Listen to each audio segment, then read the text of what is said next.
কথা। বন্ধুরা, বুড়োর কথায় তোমরা স্বাগত। আচ্ছা, তোমরা তো জানো সারা বছর হিন্দুরা অনেক ব্রত উপবাস করেন, কিন্তু এইটা জানো কি তার মধ্যে শ্রেষ্ঠ ব্রত কোনটা? হিন্দু পঞ্জিকায় চাঁদের গতি প্রকৃতির উপর নির্ভর কইরা তিথি নির্ধারিত হয়। চন্দ্র ক্যালেন্ডারে একটা পূর্ণিমার থেকে একটা অমাবস্যা পর্যন্ত একটা অগ্রগতি চিহ্নিত করে, যা 15টা সমান ক্রিসেন্টে বিভক্ত।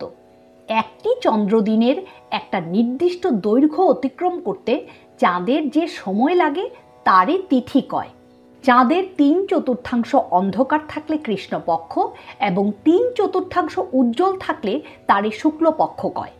এই তিথিগুলিরে নির্ভর কইরাই হিন্দু ধর্মে নানান পূজার্চনা বা ব্রত উপবাস প্রচলিত।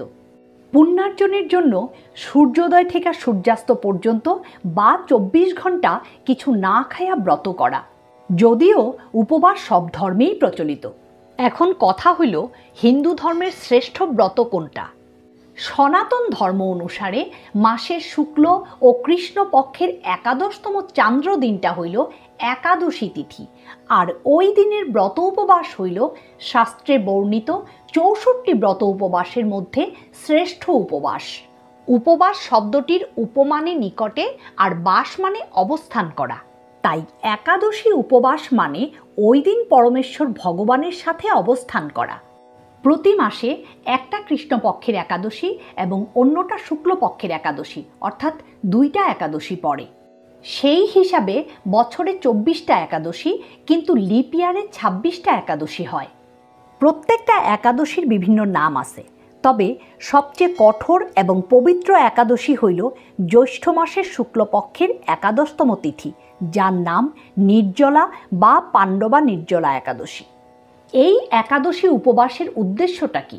উদ্দেশ্য হইল মন ও শরীরের ইন্দ্রিয়গুলির উপর নিয়ন্ত্রণ লাভ করা এবং আধ্যাত্মিক উন্নতির দিকে পরিচালিত করা। এই উপবাস স্বাস্থ্যের জন্যও খুব উপকারী, কারণ আমরা শরীরের অঙ্গ প্রত্যঙ্গগুলি নিরন্তর কাজ কইরা চলছে।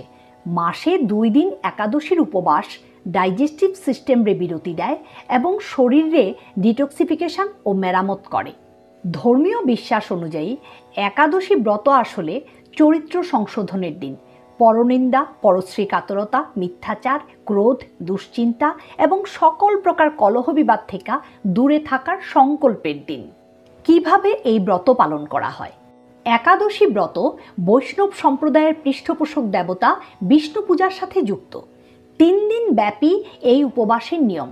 দশমী দিন ভক্তরা একবেলা খায়, যাতে পরের দিন অর্থাৎ একাদশীর দিন পেটে কোনো খাবার অবশিষ্ট না থাকে। একাদশীতে সূর্যোদয় থেকে নির্জলা উপবাস শুরু হয়। পরদিন দ্বাদশীতে সূর্যোদয়ের পর উপবাস ভাঙে। আবার কেউ কেউ আংশিক উপবাস অর্থাৎ নির্দিষ্ট ধরনের খাবার খাইয়াও একাদশীর ব্রত করেন। তাই একাদশীর উপবাস কয়েকটা ভাগে বিভক্ত, যেমন নির্জলা, জল ছাড়া সম্পূর্ণ উপবাস; জলহর, শুধু জল খাইয়া উপবাস; ক্ষীরভোজী, দুধ ও দুধজাত খাদ্য গ্রহণ কইরা; ফলহারি, কেবলই ফল খাইয়া; নক্তভোজী, এতে একবেলা খাবার গ্রহণ, যেমন সাবুদানা, আলু, চীনাবাদাম দেওয়া তৈরি খাবার। একাদশীর সাত্ত্বিক নিয়ম হইল দশমীতে একাহার, একাদশীতে নিরাহার ও দ্বাদশীতে একাহার। এই উপবাস ব্রত ভাঙার নিয়ম কি? পঞ্জিকা মতে দ্বাদশীতে যে নির্দিষ্ট সময় দেওয়া থাকে তার মধ্যে পঞ্চরবি শস্য ভগবানরে নিবেদন কইরা চরণামৃত এবং প্রসাদ গ্রহণ কইরা উপবাস ভাঙার নিয়ম, এরে একাদশী পালন কয়। আর যারা আংশিক উপবাস করে তারা ফল, শাকসবজি, বাদাম ইত্যাদি দিয়ে উপবাস ভাঙে। একাদশীতে কোন কোন খাদ্য গ্রহণে ব্রত নষ্ট হয়? ধান, গম, ডাল, যব, ভুট্টা জাতীয় সকল প্রকার খাদ্য, এছাড়া সরষার তেল, সয়াবিন তেল, তিলের তেল ইত্যাদি খাওয়াও বারণ। এই দিনে কি কি কাজ করতে নাই? একাদশীতে তুলসী পাতা ছেঁড়া উচিত নয়, কারণ তুলসী গাছে দেবী লক্ষ্মীর বাস। একাদশীতে মা লক্ষ্মী নির্জলা উপবাস করেন, তাই এই দিনে তুলসীকে জল দেওয়া বা তুলসী পাতা ছেঁড়া অনুচিত। এই দিন শরীরে প্রসাধনী ব্যবহার নিষিদ্ধ, সকল প্রকার ক্ষৌরকর্ম নিষিদ্ধ, দিনে ঘুম নিষিদ্ধ। একাদশী উপবাসে লবণ খাইতে নাই, কারণ এইটা নেতিবাচকতা এবং আকাঙ্ক্ষারে উদ্দীপিত করতে পারে। তাই বিকল্প হিসেবে সন্ধব লবণ খাওয়া হয়।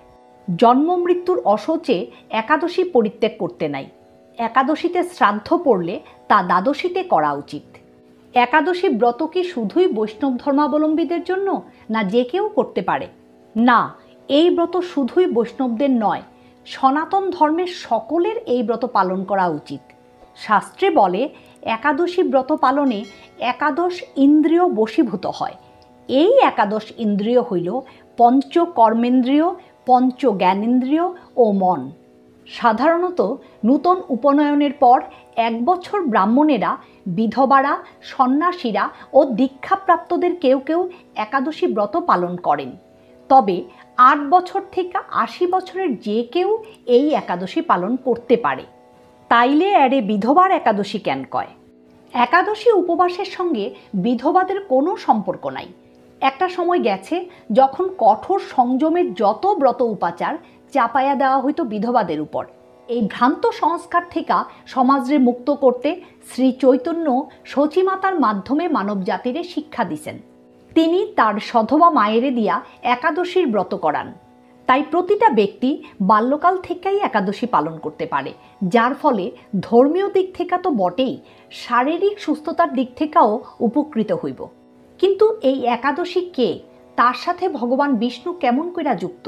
মার্গশীর্ষ মাসের কৃষ্ণপক্ষের 11তম দিনে একাদশী মাতা প্রকট হইছিলেন, অর্থাৎ কার্তিক পূর্ণিমার পর প্রথম একাদশী, যার সঙ্গে একাদশী মায়ের সৃষ্টি জড়িত।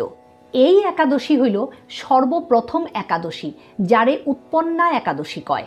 হিন্দু পুরাণে এর সঙ্গে একটা গল্প জড়িত। একবার বিষ্ণু ও মূরাসুর নামে রাক্ষসের যুদ্ধ বাধে। ক্রমাগত যুদ্ধে ক্লান্ত হইয়া বিষ্ণু বদ্রিকাশ্রমের একটা গুহায় বিশ্রাম নিতে যায়। ঘুমন্ত বিষ্ণুরে হত্যা করার অভিপ্রায়ে মূরাসুর ওই গুহায় উপস্থিত হয়। অন্তর্যামী বিষ্ণুর দেহ থেকে তখন এক অতীব সুন্দরী দেবী প্রকট হন। ওই দিনটা ছিল কার্তিক পূর্ণিমার পরের 11তম দিন। দেবী মূরাসুররে বধ করেন।